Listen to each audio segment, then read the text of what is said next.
Welcome to the Jeremiah Show. So I was thinking about my guest today, and I was thinking about the 900 guests that have come before him that we've had on the show over the years. I was thinking about the show, and at the very heart of this show, it's about my guest experiences and their stories. It's about interesting people and the lives that they've lived.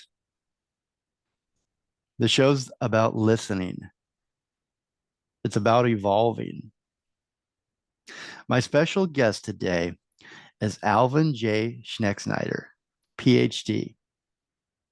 He's a principal consultant at SCHEXNIDER and Associates, LLC.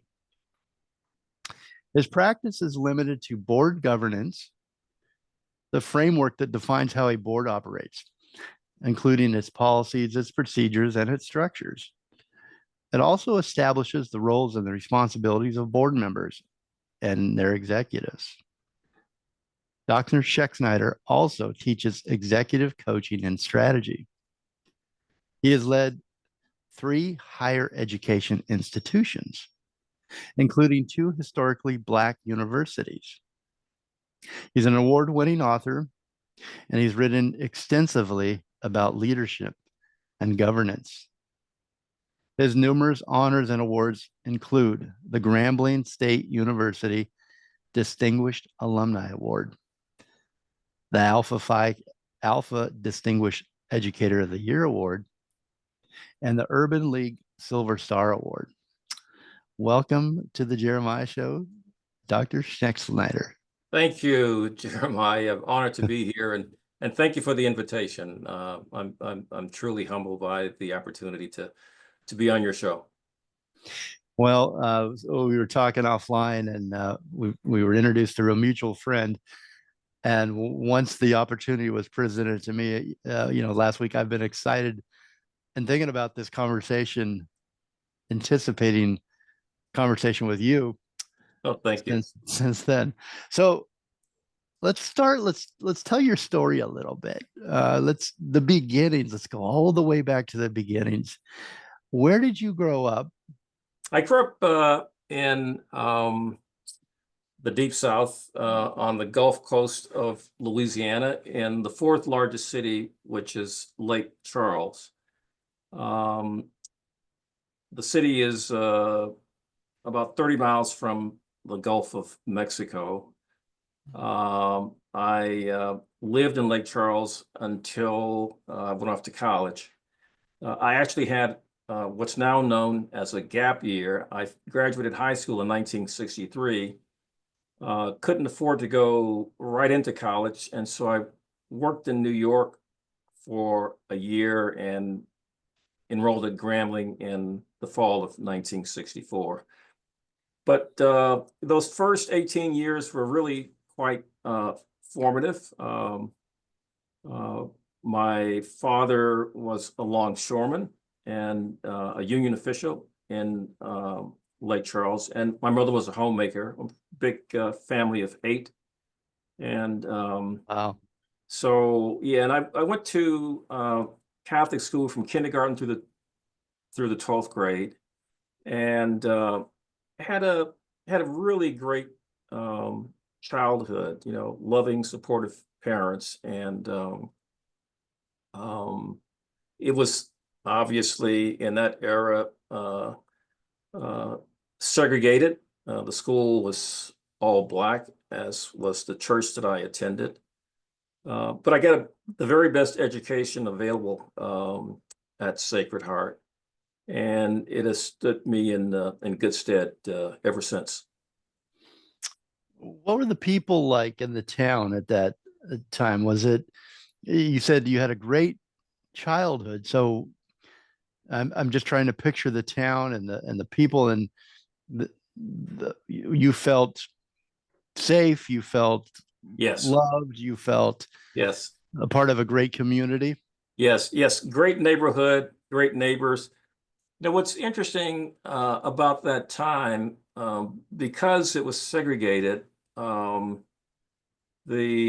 African American community was quite cohesive, and though neither of my parents were college educated, uh, because of the restrictions of segregation, our next door neighbors uh, were doctors, lawyers, uh, people of great accomplishment that you got to interact with. I mean, you knew they were a Mhm. school teacher, you respected them, but we all lived in the same neighborhood, the same enclave. And so, um, So there were following, no other ethnicities in the, I'm trying to none, imagine. none, except there were, um, there were some families, for example, Dr. DeBakey, I'm blocking on his first name, was a heart surgeon, did one of the first heart transplants. His father ran a drugstore. So there was a Lebanese family, there were a couple of Italian families, yep, and they were mostly merchants. Um, but for the most part, some of them lived nearby, some did not. But it was mainly a black enclave, almost entirely. And folk were very supportive of one another. And I think of my childhood friends, some of whom are on the West Coast now. I'll hear from them occasionally, and we quickly reminisce about what a great experience we had growing up in Lake Charles. I'm really kind of stopped in my thinking here, just thinking about segregation. Hmm. Something that we're taught in schools. It's something for my age, and we're taught and we've seen and heard about. But I didn't live in that time, and I just how would you and how could you possibly think in this day and age? I don't know. Is it what could we compare it to? Is there any way to really understand what it was like at that time? No, it's difficult. I think mainly because though we lived in a segregated uh, society, our parents were very protective of us, and they tried to give us the very best that they could, despite the circumstances. And nobody dwelled on it. We knew it was real. You made the best of the situation, and what I think about a lot in terms of that experience is that, parents, others in the community made sacrifices and tried to prepare us for a world that they knew they'd never enjoy.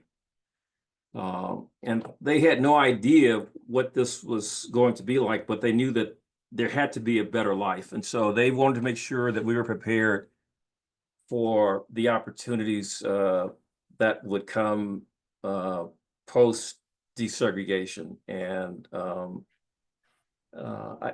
that's got to be hard for some people to wrap their minds around, but that's the reality of it. I think people Eh, just make huge sacrifices and try Yeah. to instill values and goals and aspirations that they felt would prepare us for a better future. My dad, who had to drop out of school in the sixth grade, was really, really big on planning and being prepared. And he stressed that a lot. And I think sometimes of why I do the things that I do is because that's what I was taught. That's what was instilled in me. Well, there's a few interesting thoughts on that, points on that. One, they were preparing. You say this, your friends, your neighbors, your family, your Mhm. parents were preparing you for what opportunities you could seize on or take advantage of Right. if uh, segregation, there was desegregation, and eventually, but there was no guarantee of that. was there? Correct. There was no guarantee No, of anything. So no, that no, was not at all. very, very visionary of your family and the community that were teaching the kids and raising the kids to one day be ready. I think that's sort of beautiful in a way, that hope and that, you know, Sure, sure, absolutely. You know, there were two events that helped to shape uh, my views about succeeding against the odds. One was when I was 9 years old.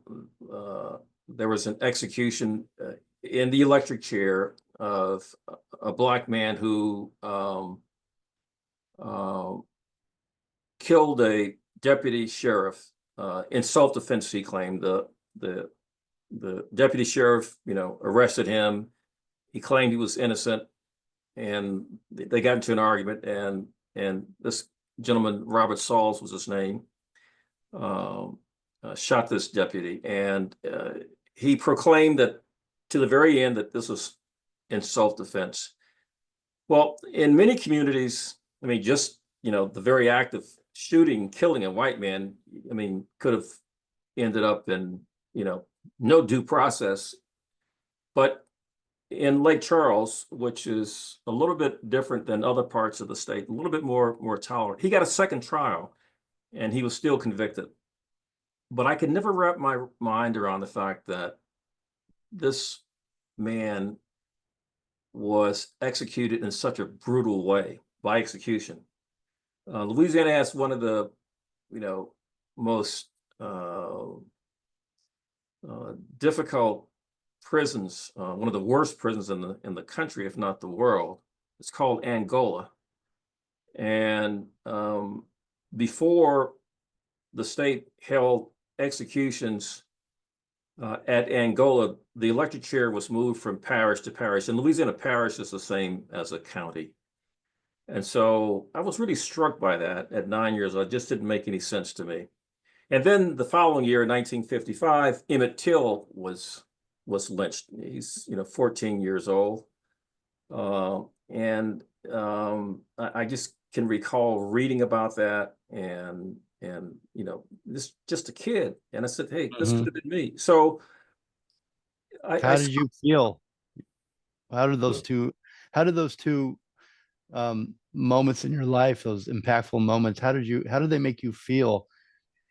oh geez, How long were they with you? And, is that I part can of, still, yeah, go I can ahead, go still ahead. I can recall both events vividly now, and it made me feel awful, to be honest with you, and somewhat fearful, because this this could have happened to anybody, and Yeah. it was so blatantly racial that I even as a 9 or 10 year old, you had to be conscious of the environment.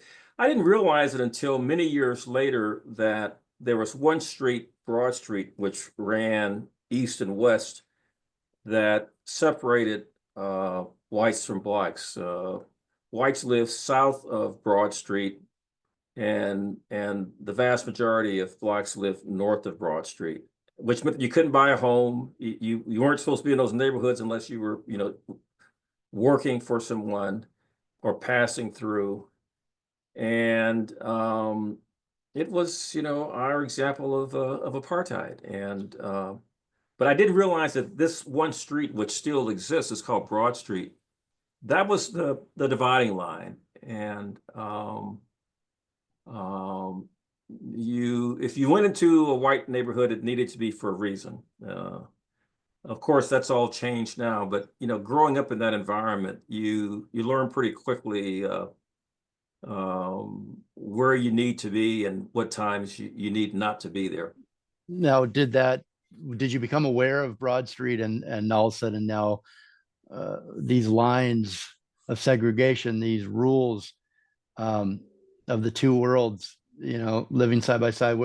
Did that happen with that event when you were 9 years old, or No, it's much. had you been aware of it before? Well, I was aware of segregation, but I wasn't aware that this one street was the dividing line.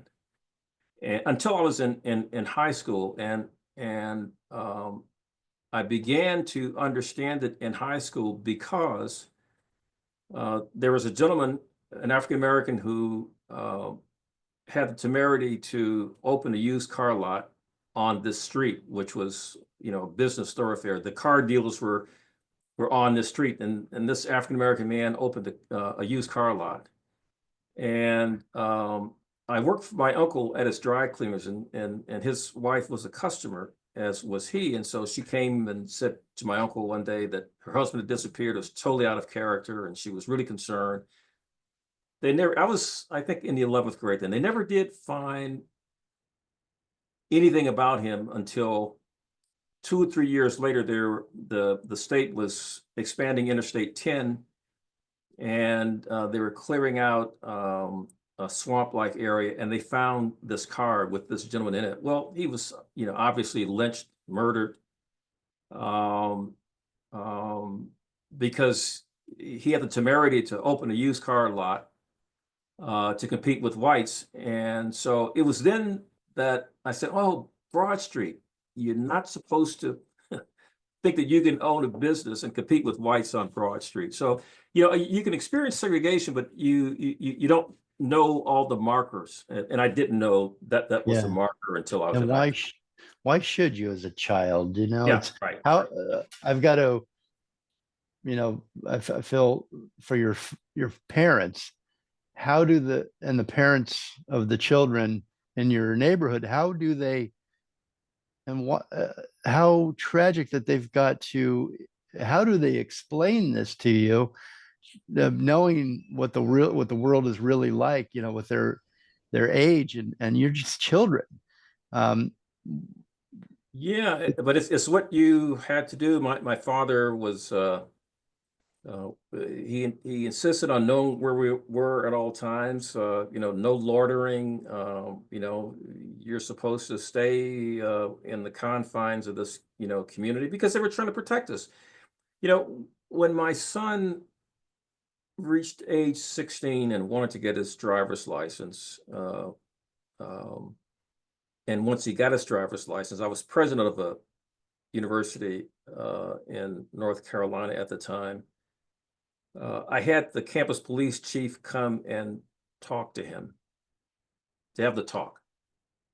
If you're driving and you ever get stopped by a police officer, don't make any sudden moves. Follow his instructions. Don't reach for anything in the glove compartment, because you're risking your life. Now, my white colleagues didn't have to have that kind of talk with their kids. So, this is 4 decades after what I experienced growing up in Louisiana.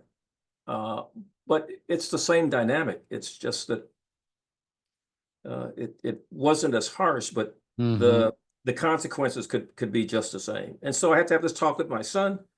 And I know many other parents who look like me, fathers in particular, have had to do the very same thing. Mm. Well, I was going to ask you, if you were ever scared at that age, but when you described your childhood as idyllic Yes, um, and beautiful in a way, although you and your family had to deal with things and be prepared for things differently than maybe, white kids or myself, or other people that have grown up in this world. But it's it sounds like your father, your mother instilled this great um, work ethic. They're yes. great parents. It sounds like that probably keeping you from loitering and things like that Oh, made you a yes, good student. They yes, encouraged yes. education. They encouraged being ready for whatever that opportunity Right, might be. And right, you've seized on that and many, many opportunities without giving away your career too far, because we're going to do that in the next break here. right, Without going too far into it right now, it feels I could kind of see the things that you talked about on your resume on paper. You can see that you were influenced and inspired right, and disciplined in ways where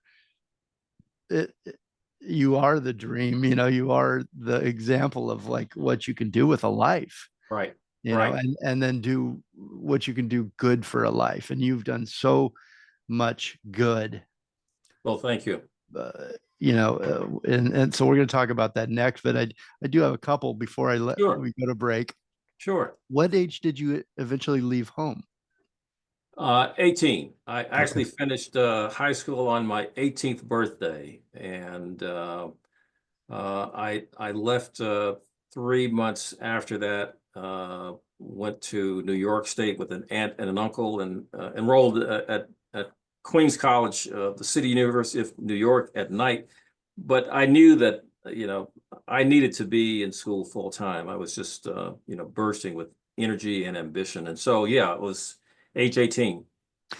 What were there any things that happened up to age 18 at home or in your life that that inspired you to go to achieve what you've achieved and set out for to accomplish and make change Well, in the again, world? as I mentioned, I lived in a neighborhood um, where there were role models everywhere you looked. I mean, these were men and women who, despite segregation, um, led productive, meaningful lives. They interacted with us, and they too uh, encouraged us to do the very best that we could. And so when you're It was a conditioned community. to be prepared to take advantage of opportunities, when those opportunities present themselves, you're ready, and so that was the environment that I grew up in, and I can't tell you how grateful that I am to have had that opportunity. It just that it meant a whole lot. When you went off to school at 18, what did your father and your mother tell you that you took with you as a great advice and that you Well, remember? it's I can't Did think you of hear them? I can't think of anything in particular, Jeremiah. But I will tell you that again, there is this mantra about being prepared. And my father had a my dad. I never heard him raise his voice. I never heard him use profanity, and I never heard him repeat himself. But he had this term that. If he used this term, it was like he might as well have, used profanity, because if he saw someone or felt somebody was trifling, that was his word. I mean, I never wanted to be trifling. I wanted always to be a hard worker, an ethical person, and to do things that would make, my parents proud of me. But he'd say, geez, so and so is trifling. And so I never wanted to be trifling. And so that was a big motivator for me. And my mother in particular was, I mean, don't ever lie, tell the truth. I can recall the school that I attended, we'd get our report cards every 6 weeks. You had to take your report card home so your parents saw it, they signed it. And Father Clement Roach would give out our report cards. And at the end, he'd give us a little talk. He says, work hard, play hard, and pray hard. And so, when you hear that mantra for several years, it really does. And it's pretty much the same thing that I heard at home. And so, as I said earlier, values that you received at home were reinforced at school and vice versa. So, it's very, very fortunate. Well, good advice. I like it. I'll take it. Don't be trifling. Don't be trifling. Yes, Don't right. be trifling. I like that. That's one that sticks with you, isn't it? It's one that's Oh, like yes, it always does. in your Yeah, head. right. Yeah, yeah, right. It's funny how some sayings and some things that your parents or your friends tell you just stick with you They forever. do. Yes, yes, yes, yes. Confessions of a Black Academic, a memoir by ALVIN J. SCHEXNIDER. He's my special guest today. You can buy the book right now on Amazon. Follow and keep up with what's happening with Dr. SCHEXNIDER at LinkedIn, ASCHEXNIDR, and also on SCHEXNIDERLLC.com, SCHEXNIDERLLC.com. Dr. Schneckschneider's books are thoughtfully crafted, reflecting his deep expertise and careful research. Again, the book is Confessions of a Black Academic, a Memoir. It's highlighting a career spanning 4 decades. Retired university president Dr. Schneckschneider navigates racism and higher education in his latest book and explores his life a little bit, which we are doing with him right now. Marybeth Gasman of Forbes magazine says, in reading Schneckschneider's book, one learns about the intricacies of higher education, the good, the bad, and the ugly. His words are powerful and should be read not only by Black academics, but by anyone in higher education. We'll be right back. Don't go anywhere.